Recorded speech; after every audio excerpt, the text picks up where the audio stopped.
Hey folks, how are ya?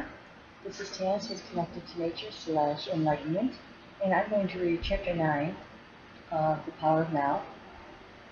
And there's only one other chapter, Chapter 10, and then the book is done. So I really hope that you guys will read it and maybe listen and re-listen and get everything out of it. Okay? Anyway, alright. Chapter 9. Beyond happiness and unhappiness, there is peace. The higher good beyond good and bad. Question. Is there a difference between happiness and inner peace? Answer. Yes. Happiness depends on conditions being perceived as positive. Inner peace does not. Question. Is it not possible to attract only positive conditions into our life? If our attitude and our thinking are always positive, would we manifest only positive events and situations, wouldn't we?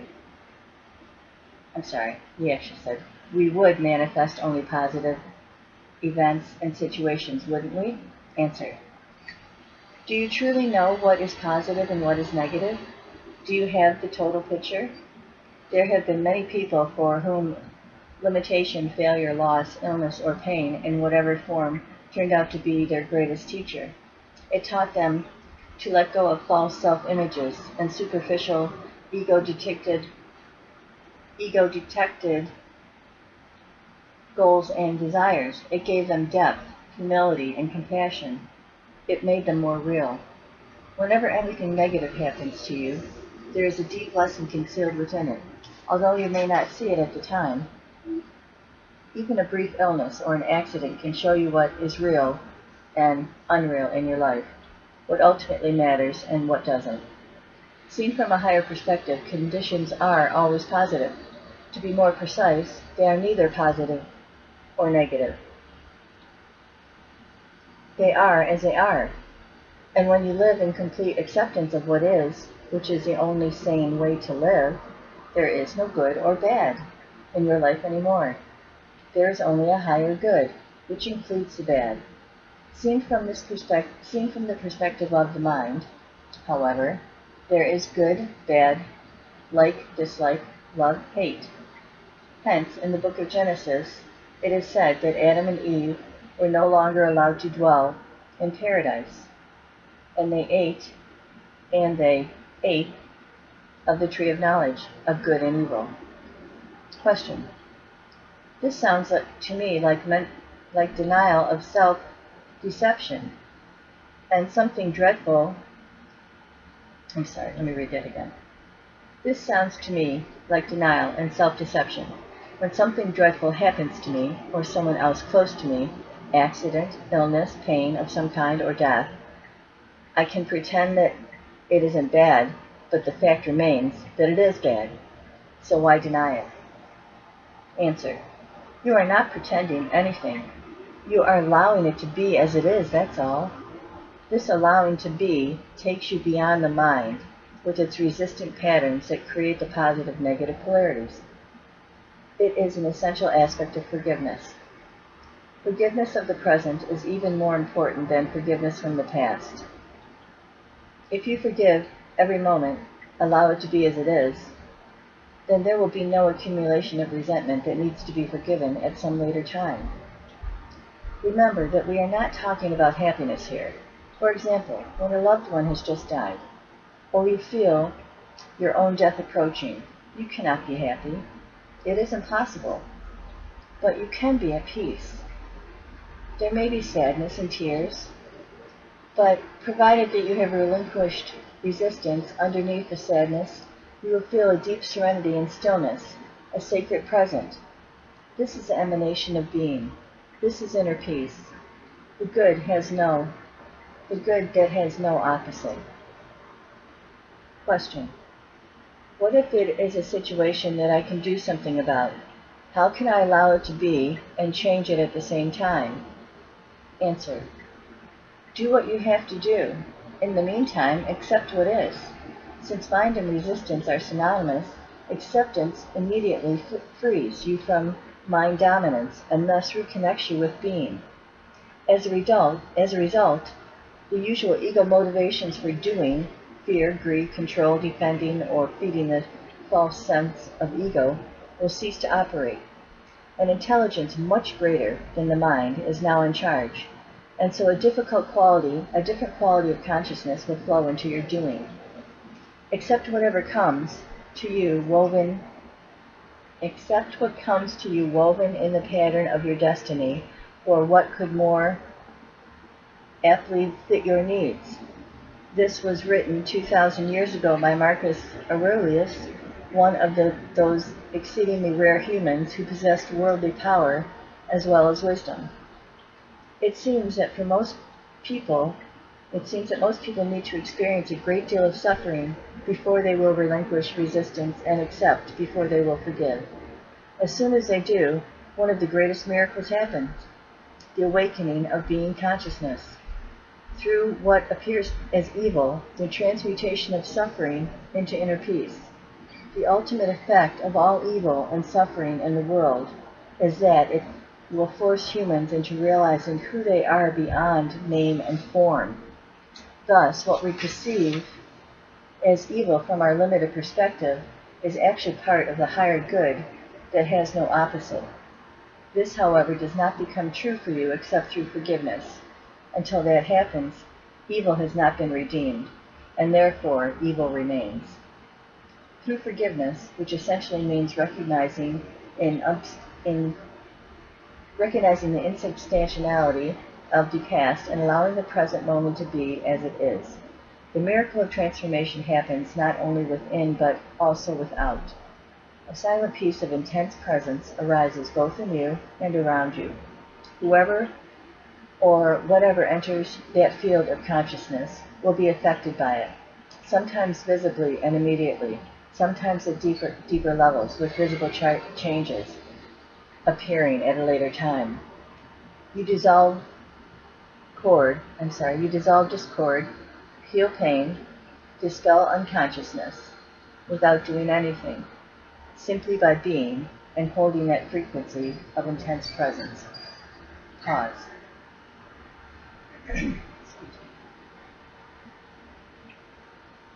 The end of your life drama. Question. In that state of acceptance and inner peace, even though you may not call it bad, can anything still come into your life that would be called bad from a perspective of ordinary consciousness? Answer.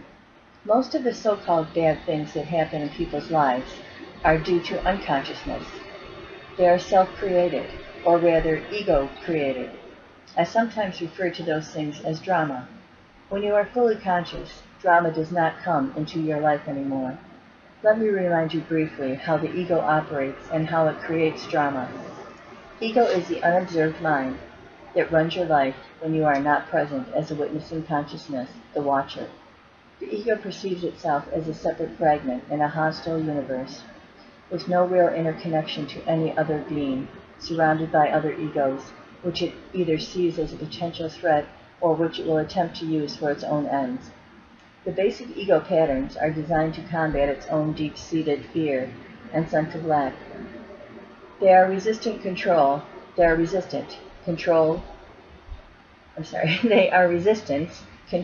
power, greed, defense, attack. Some of the ego strategies are extremely clever, yet they never truly solve any of its problems, simply because the ego itself is the problem.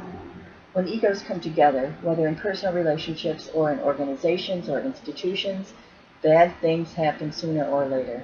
Drama of one kind or another, in one form of conflict, problems, power struggles, emotional or physical violence, and so on.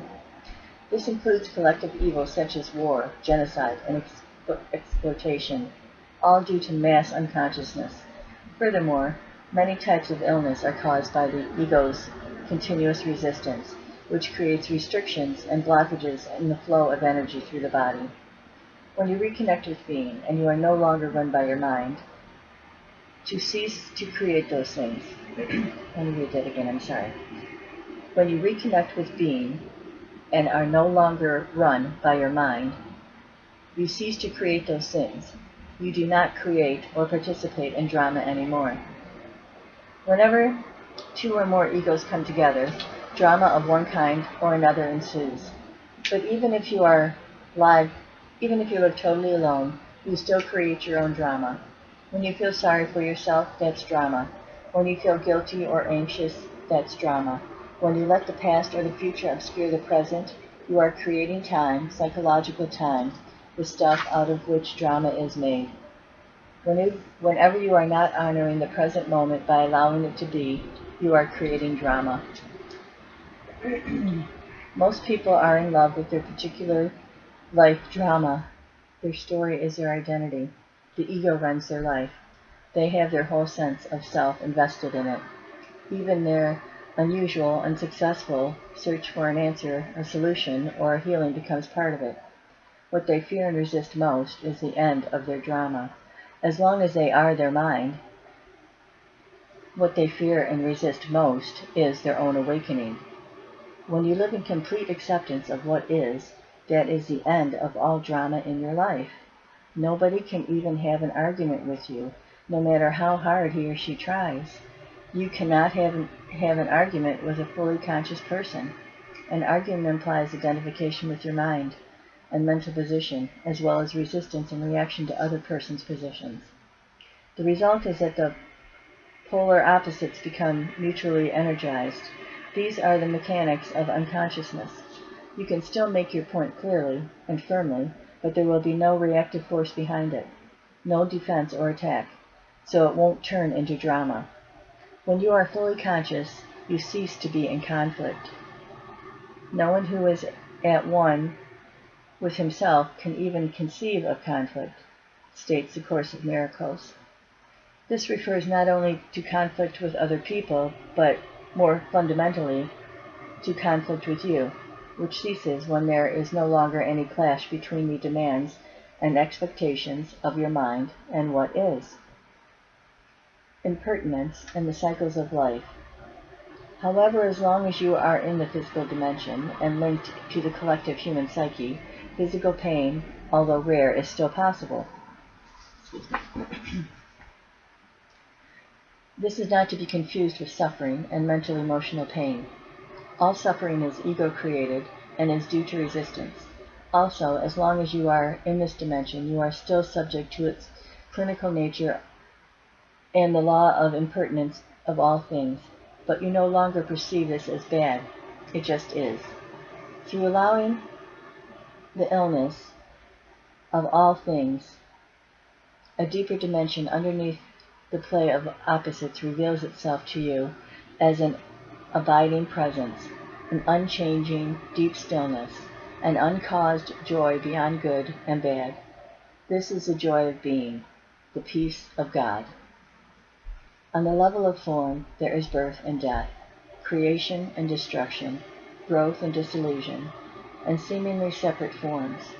This is reflected everywhere, in the cycle of life, of a star or a planet, a physical body, a tree, a flower, in the rise and fall of nations, political systems, civilizations, and in the inevitable cycles of pain, of gain and loss in the life of an individual. The cycles of success then come and go.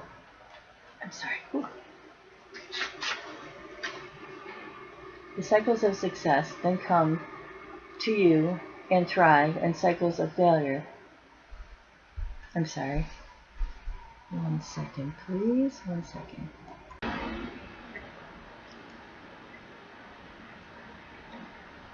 There are cycles of success when things come to you and thrive, and cycles of failure when they wither or disintegrate, and you have to let them go in order to make room for new things to arise or for transformation to happen. If you cling and resist at that point, it means that you are refusing to go with the flow of life, and you will suffer. It is not true that the up cycle is good and the down cycle is bad, except in the mind's judgment. Growth is usually considered positive, but nothing can grow forever. If growth of whatever kind were to go on, it would eventually become monstrous and destructive. Disillusion is needed for new growth to happen. One cannot exist without the other. The down cycle is absolutely essential for spiritual realization. You must have failed deeply on some level or experienced some deep loss or pain to be drawn to the spiritual dimension. Or perhaps your very success became empty and meaningless, and so turned out to be a failure.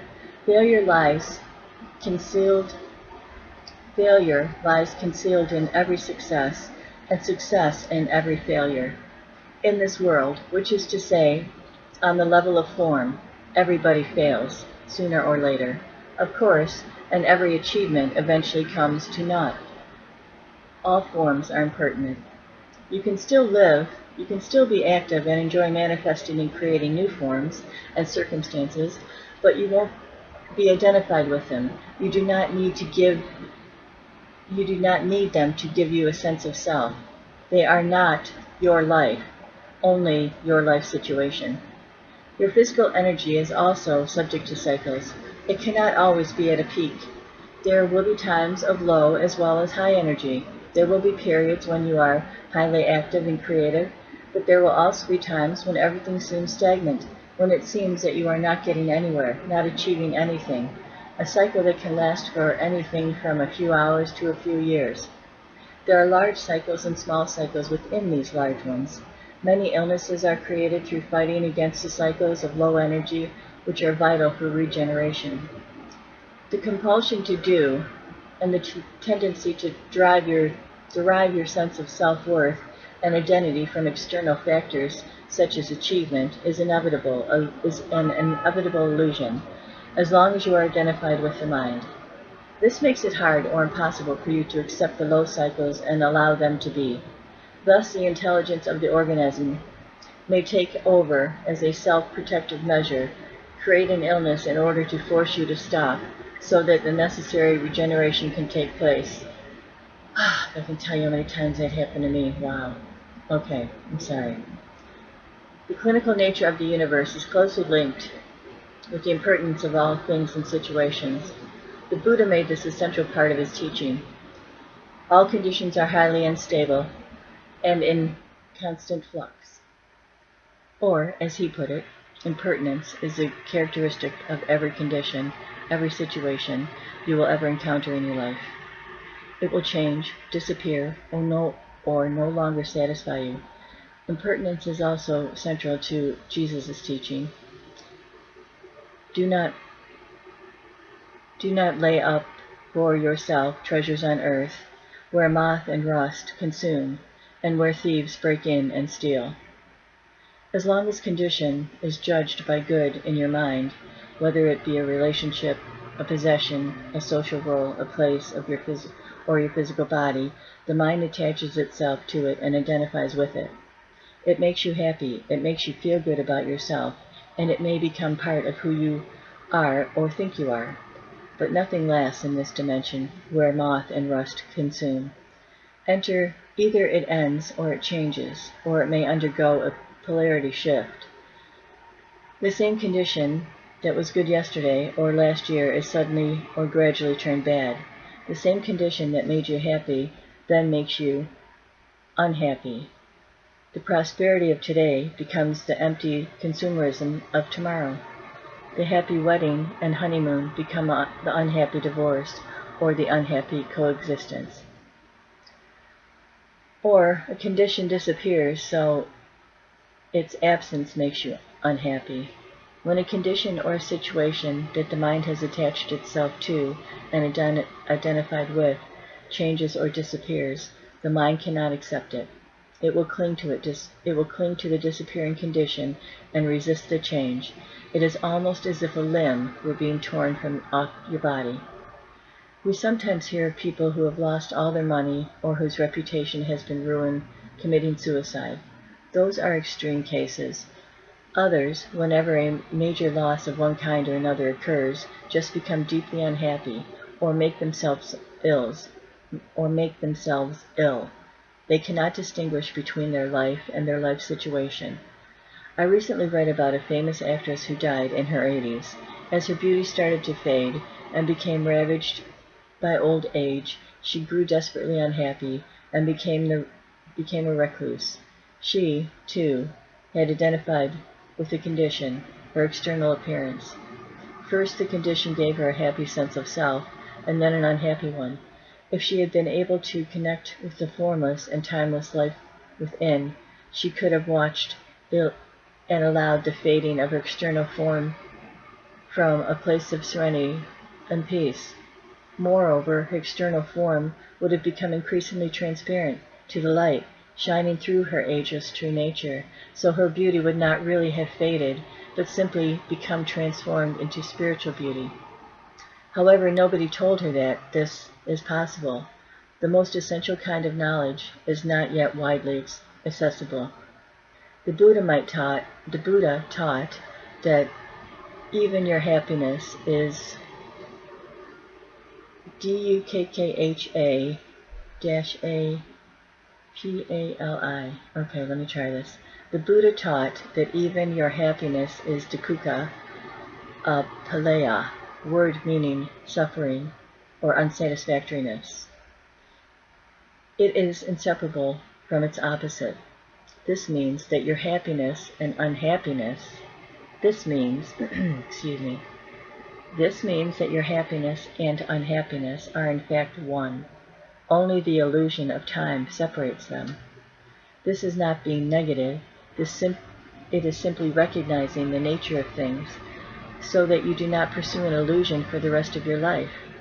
Nor is it saying that you should no longer appreciate pleasant or beautiful things or conditions, but to seek something through them they cannot give, an identity, a sense of permanence and fulfillment, is a recipe for frustration and suffering. The whole advertising industry and consumer society would collapse if people became enlightened and no longer sought to find their identity through things. The more you seek happiness in this way, the more it will delude you. Nothing out there will ever satisfy you except temporarily and superficially. But you may need to experience many disillusionments. You may need to experience many delusionments before you realize the truth. Disillusionments. One second, please. I'm so sorry. Okay, sorry folks. I had to look this up and see what it was, and the only word I could possibly see was the one that I thought it was, disillusionments, but it seems like it's spelled wrong. There's only one letter that's wrong, but anyway. So I apologize. Let me please continue with this chapter, okay? I'm going to start up a couple sentences before this. So, the more you seek happiness in this way, the more it will elude you. Nothing out there will ever satisfy you except temporarily and superficially. But you may need to experience many delusionments before you realize that truth. Things and conditions can give you pleasure, but they will also give you pain. Things and conditions can give you pleasure, but they cannot give you joy. Nothing can give you joy. Joy is uncaused and arises from within as the joy of being. It is as an essential part of the inner state of peace. It is an essential part of the inner state of peace, the state that has been called the peace of God. It is your natural state, not something that you need to work hard or struggle to attain. Many people never realize that there can be no salvation in anything they do, possess, or attain. Those who do realize it often become world-weary and depressed. If nothing can give you true fulfillment, what is there left to strive for? What is the point to anything?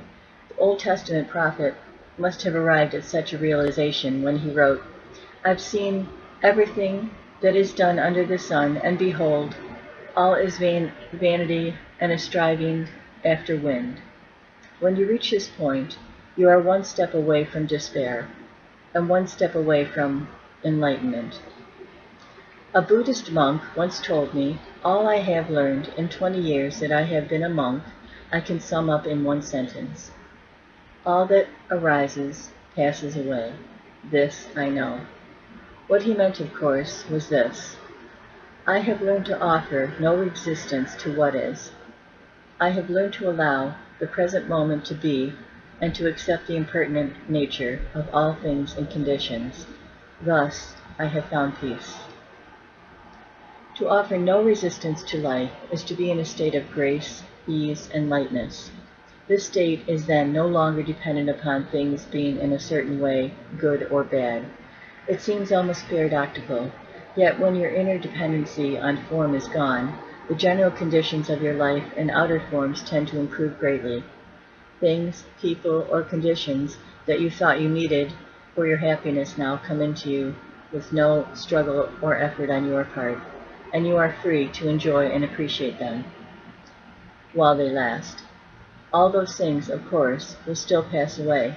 Cycles will come and go, but the dependency gone, there is no fear of loss anymore. Life flows with ease. Happiness that is derived from some secondary source is never very deep. It is only a pale reflection of the joy of being, the vibrant peace that you find within as you enter the state of non-resistance. Being takes you beyond the polar opposites of the mind and frees you from dependency on form. Even if everything were to collapse and crumble all around you, you would still feel a deep inner peace, core of peace. You may not be happy, but you will be at peace. Understanding and relinquishing negativity. All inner resistance is experienced as negativity in one form or another. All negativity is resistance. In its context, the two words are almost synonymous. Negativity ranges from irritation or impatience to fierce anger, from a depressed mood or sullen resentment to a suicidal despair. Sometimes the resistance triggers the emotional pain body, in which case even a minor situation may produce intense negativity, such as anger, depression, or deep grief. The ego believes that through negativity it can manipulate reality and get what it wants. It believes that through it, it can attract and desire a desirable condition or dissolve an undesirable one. A Course in Miracles rightly points out that whenever you are unhappy, there is the unconscious belief that the unhappiness buys you what you want. If you, the mind, did not believe that unhappiness works, why would you create it? The fact is, of course, that negativity does not work. Instead of attracting a desirable condition, it stops it from arising. Instead of dissolving an undesirable one, it keeps it in place. Its only useful function is that it strengthens the ego, and that is why the ego loves it. Excuse me. Once you have identified with some form of negativity, you do not want to let go on a deeply unconscious level. You do not want positive change. It would threaten your identity as a depressed, angry, or hard-done-by person. You will then ignore, deny, or sabotage the positive in your life. This is a common phenomenon. It is also insane. Negativity is totally unnatural. It is a psychic pollutant, and there is a deep link between the poisoning and destruction of nature and the vast negativity that has accumulated in the collective human psyche. No other life form on the planet knows negativity, only humans, just as no other life form violates and poisons the earth that sustains it. Have you ever seen an unhappy flower or a stressed oak tree? Have you ever come across a depressed dolphin, a frog that has a problem with self-esteem, a cat that cannot relax, or a bird that carries hatred and resentment? The only animals that may occasionally experience something akin to negativity or show signs of neurotic behavior are those that live in close contact with humans, and so linked into the human mind and its insanity. Watch any plant or animal, and let it teach you acceptance of what is. Surrender to the now. Let it teach you being. Let it teach you integrity, which means to be one, to be yourself, to be real. Let it teach you how to live, and how to die, and how not to make living and dying into a problem. I have lived with several Zen masters, all of them cats.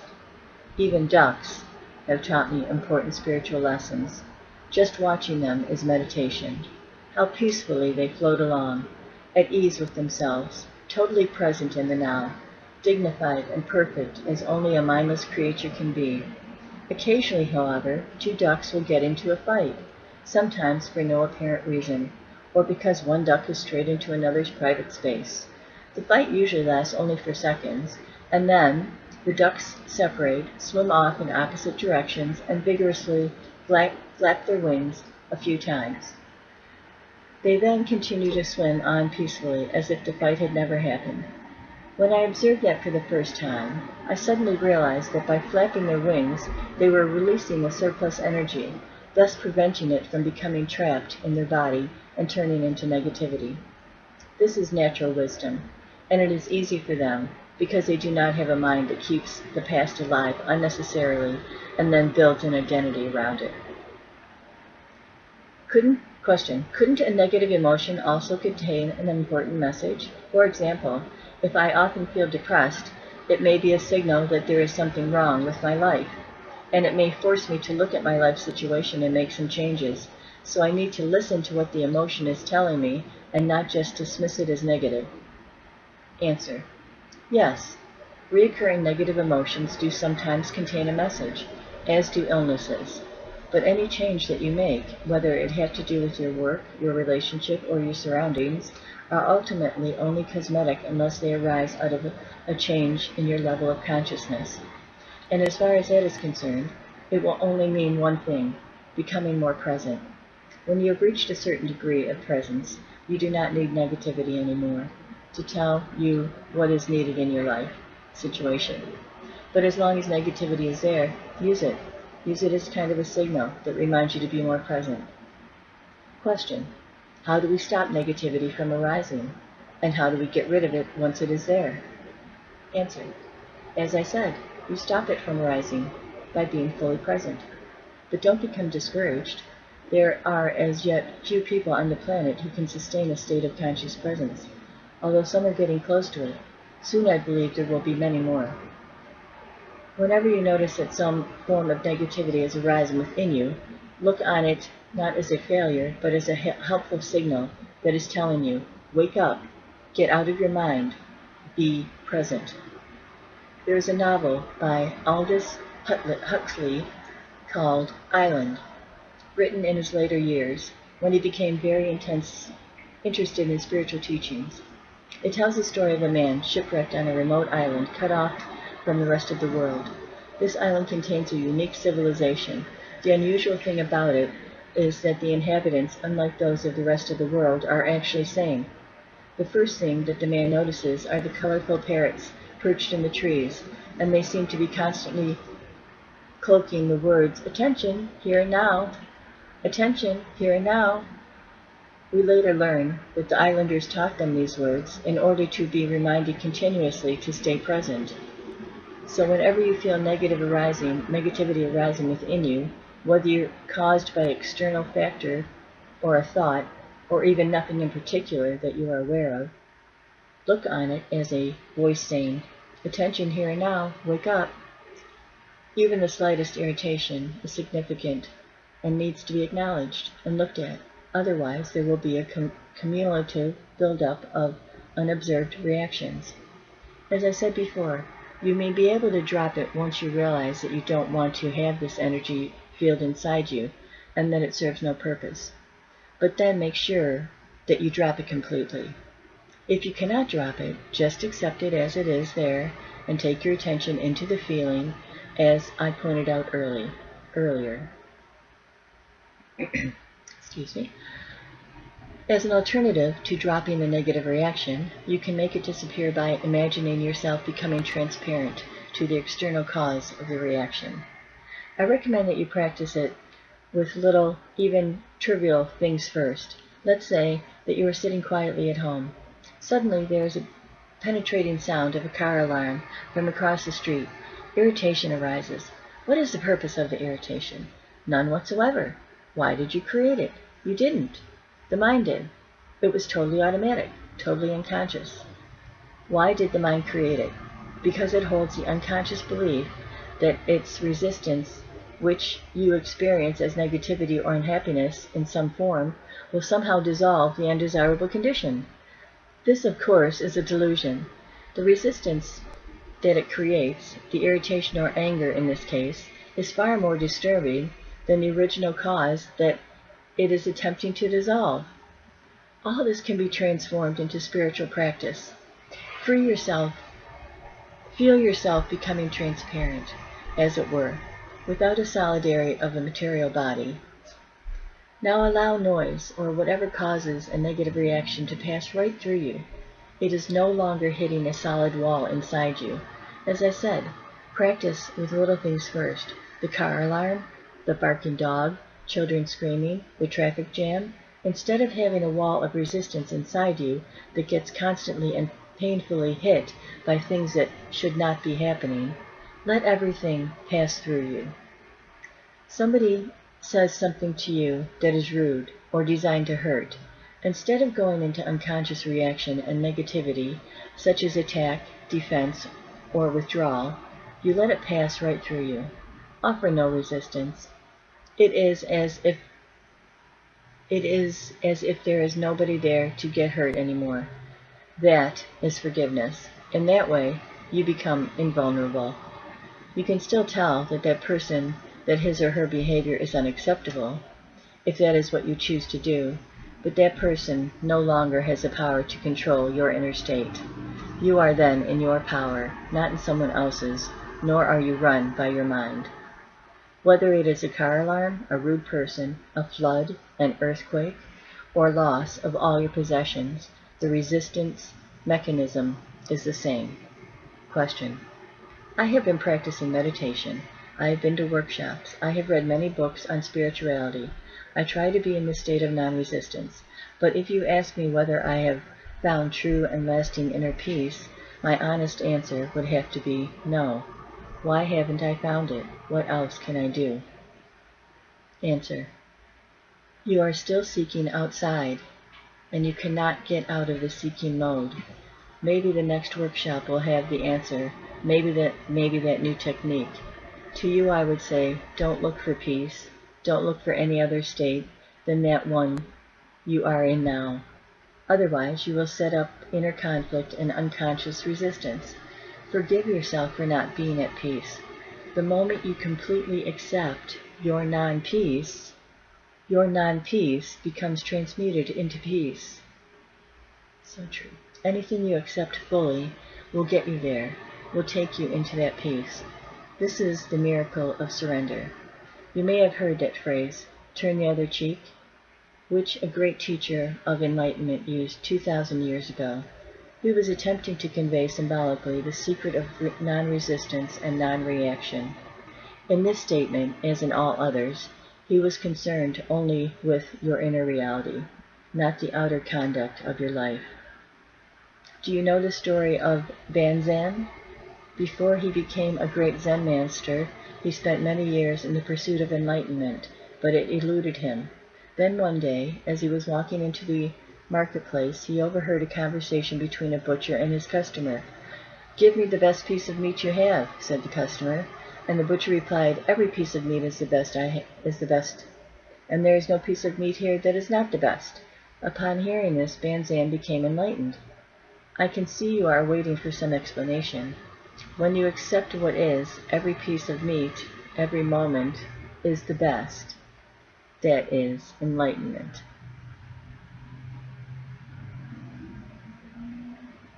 Excuse me. The nature of compassion.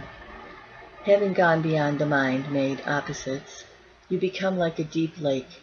The outer situation of your life, and whatever happens there, is the surface of the lake. Sometimes calm, sometimes windy and rough, according to the cycles and seasons. Deep down, however, the lake is always undisturbed.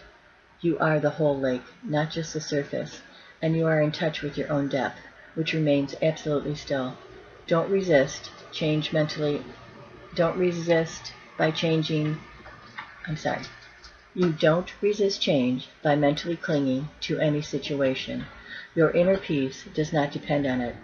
You abide in being, unchanging, timeless, deathless, and you are no longer dependent for fulfillment or happiness on the outer world constantly fluctuating forms. You can enjoy them, play with them, create new forms, appreciate the beauty of it all, but there will be no need to attach yourself to any of it. When you become this detached, Question. When you become this detached, does it not mean that you also become remote from other human beings? Answer. On the contrary, as long as you are unaware of being, the reality of other humans will elude you, because you have not found your own. Your mind will like or dislike their form, which is not just their body, but includes their mind as well. True relationship becomes possible only when there is an awareness of being. Coming from being, you will perceive another person's body and mind just as seen, as it were, behind which you can feel their true reality, as you feel yours. So, when confronted with someone else's suffering or unconscious behavior, you stay present and in touch with being, and are thus able to look beyond the form and feel the other person's radiant and pure being through your own. At the level of being, all suffering is recognized as an illusion. Suffering is due to identification with form. Miracles of healing sometimes occur through this realization, by awakening being consciousness in others, if they are ready. Question. Is that what compassion is? Answer. Yes. Compassion is the awareness of a deep bond between yourself and all creatures. But there are two sides to compassion, two sides to this bond. On one hand, since you are still here as a physical body, you share the vulnerability and mortality of your physical form with every other human and with every living being. Next time you say, I have nothing in common with this person, remember that you have a great deal in common. A few years from now, 2 years or 7 years, it doesn't make much difference. Both of you will have become rotting corpses, then piles of dust, then nothing at all. This is a sobering and humbling realization that leaves little room for pride. This is a negative thought.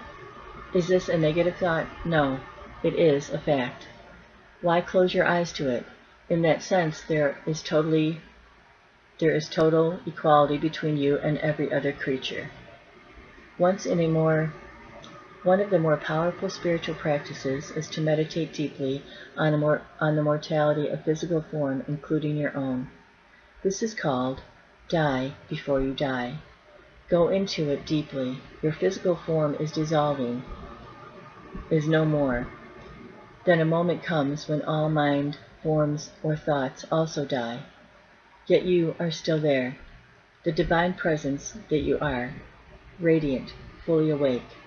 Nothing that was real ever died, only names, forms, and illusions. The realization of this deathless dimension, your true nature, is the other side of compassion. On a deep feeling level, you now recognize not only your own immortality, but through your own that of every other creature as well. On the level of form, you share mortality and the precariousness of existence. On the level of being, you share eternal, radiant life. These are the two aspects of compassion. In compassion, the seemingly opposite feelings of sadness and joy merge into one and become transmuted into a deep inner peace. This is the peace of God.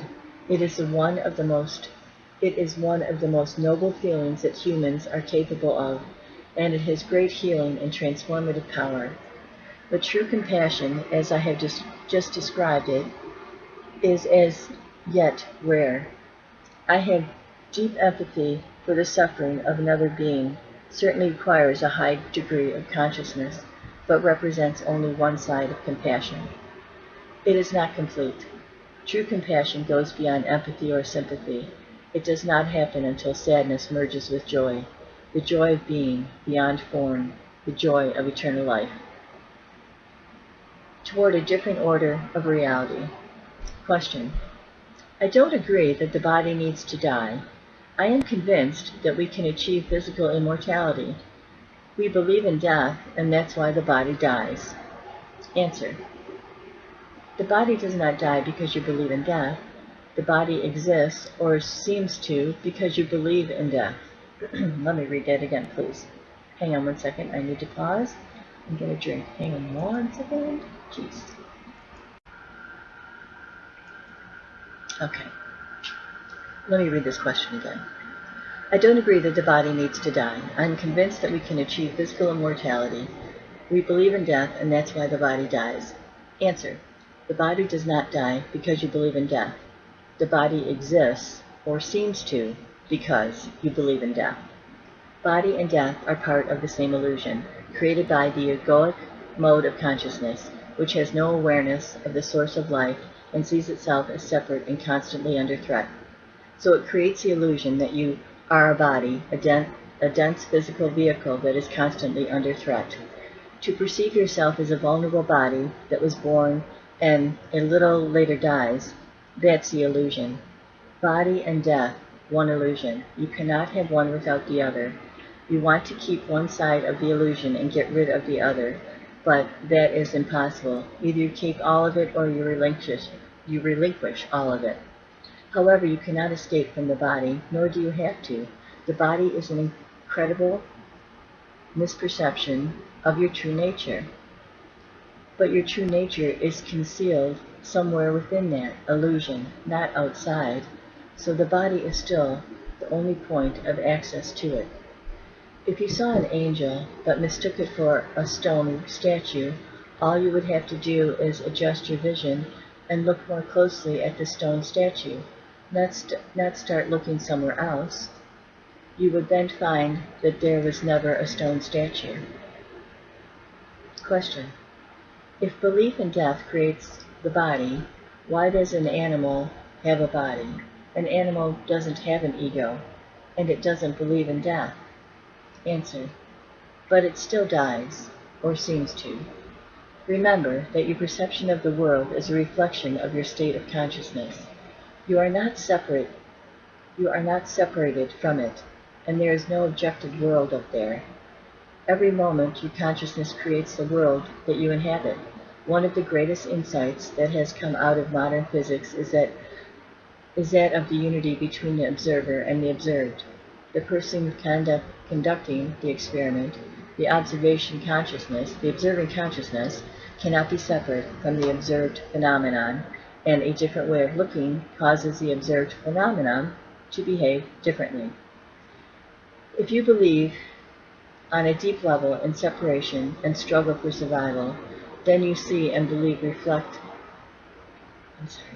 If you believe on a deep level in separation and the struggle for survival, then you see that belief reflected all around you, and your perceptions are governed by fear. You inhabit a world of death and of bodies fighting, killing, and devouring each other. Nothing is what it seems to be. The world that you create and see through egoic mind may seem a very imperfect place, even a vale of tears.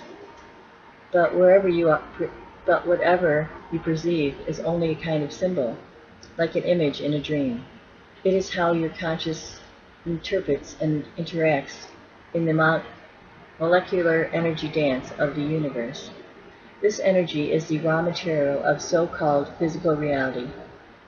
You see it in terms of bodies and in birth and death, or as a struggle for survival.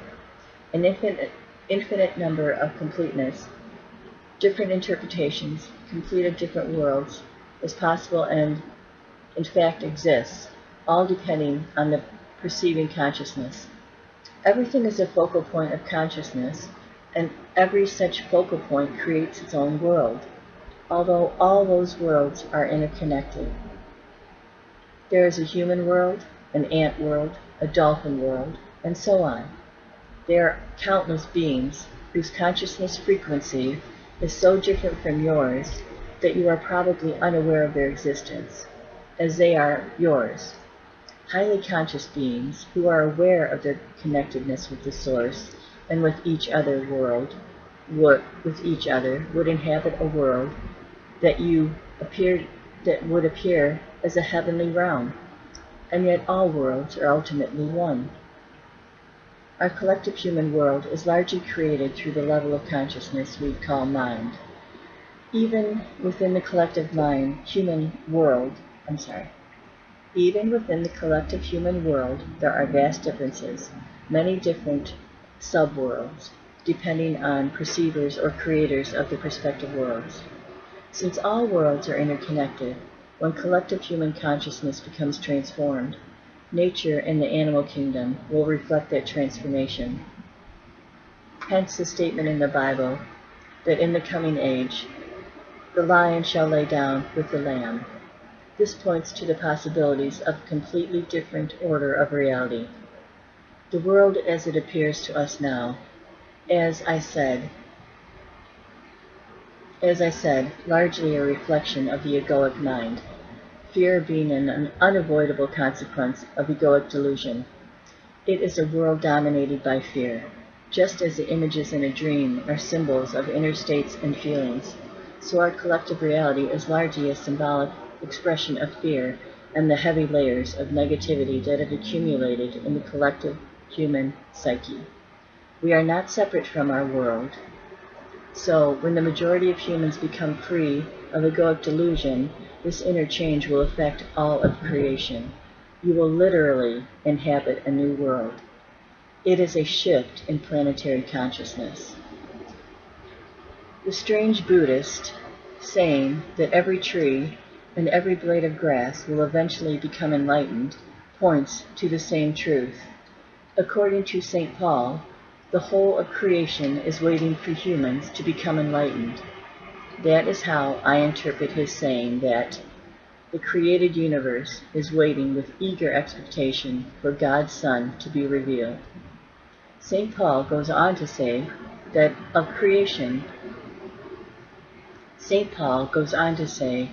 all of creation will become redeemed through this. Up to the present, the whole created universe, in all its parts, groans as if in the pains of childbirth. Amazing. What is being born is a new consciousness, and it is inevitable reflection, a new world. Exciting. This is also foretold in the New Testament book of Revelation. Then I saw a new heaven and a new earth, for the first heaven and the first earth had passed away. But don't confuse cause and effect. Your primary task is not to seek salvation through creating a better world, but to awaken out of identification with form. You are then no longer bound to this world, this level of reality. You can feel your roots in the unmanifested and are so free of attachment to the manifested world. You can still enjoy the passing pleasures of the world, but there is no fear of loss anymore, so you don't need to cling to them. Although you can enjoy sensory pleasures, the craving for sensory experience is gone, as is the constant search for fulfillment through psychological gratification, through feeding the ego. You are in touch with something infinitely greater than any pleasure, greater than any manifested thing. In a way, you then don't need the world anymore. You don't even need to be different from the way it is. You don't even need it to be different from the way it is. It is only at this point that you begin to make real contribution toward bringing about a better world, toward creating a different order of reality. It is only at this point that you are able to feel true compassion and to help others at the level of cause. Only those who have transcended the world can bring about a better world. You may remember that we talked about a dual nature of true compassion, which is awareness of a common bond of shared mortality and immortality. At this deep level, compassion becomes healing in its widest sense. In that state, your healing influence is primarily based not on doing, but on being. Everybody you come in contact with will be touched by your presence and affected by the peace that you emanate, whether they are conscious of it or not. When you are fully present, and the people around you manifest in conscious behavior, you won't feel the need to react to it, so you don't give it any reality. Your peace is so vast and deep that anything that is not peace disappears into it as if it had never existed. This breaks the karmic cycle of action and reaction. Animals, trees, flowers will feel your peace and respond to it. You teach through being. through demonstrating the peace of God. You become the light of the world, an emanation of pure consciousness, and so you eliminate suffering on the level of cause. You eliminate unconsciousness from the world. This doesn't mean that you may not also teach through doing. For example, by pointing out how to disidentify from your mind, recognize unconscious patterns within oneself, and so on. But who you are is always a more vital teaching and a more powerful transformer of the world than what you say, and more essential even than what you do. Furthermore, to recognize the primacy of being, and thus work on the level of cause, does not exclude the possibility that your compassion may simultaneously manifest on the level of doing and of effect, by alleviating suffering whenever you come across it. When a hungry person asks you for bread, and you have some, you will give it. But as you give the bread, even though interaction may only be brief, what really matters at this moment of shared being. Let me read that again, I apologize. When a hungry person asks you for bread and you have some, you will give it. But as you give the bread, even though your interaction may only be very brief, what really matters is this moment of shared being, of which the bread is only a symbol. A deep healing takes place within. In that moment, there is no giver, no receiver. Question. Excuse me. Question. Excuse me. But there shouldn't be any hunger and starvation in the first place. How can we create a better world without tackling evils such as hunger and violence first? Answer. All evils are the effect of unconsciousness. You can alleviate the effects of unconsciousness, but you cannot eliminate them unless you eliminate their cause. True change happens within, not without. If you feel called upon to alleviate suffering in the world, this is a very noble thing to do. But remember not to focus exclusively on the outer, otherwise you will encounter frustration and despair. Without a profound change in human consciousness, the world's suffering is a bottomless pit. So don't let your compassion become one-sided.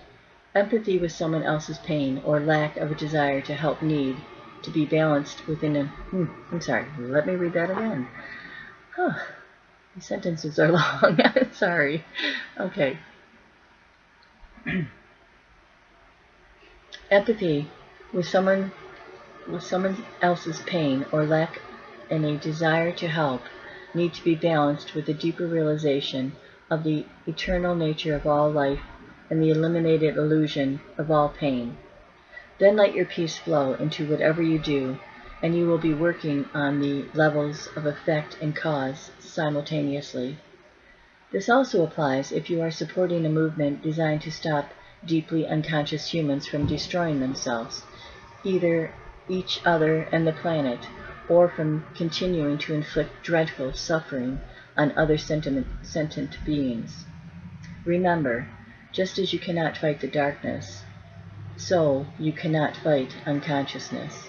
If you try to do so, the polar opposites will become strengthened and more deeply entrenched.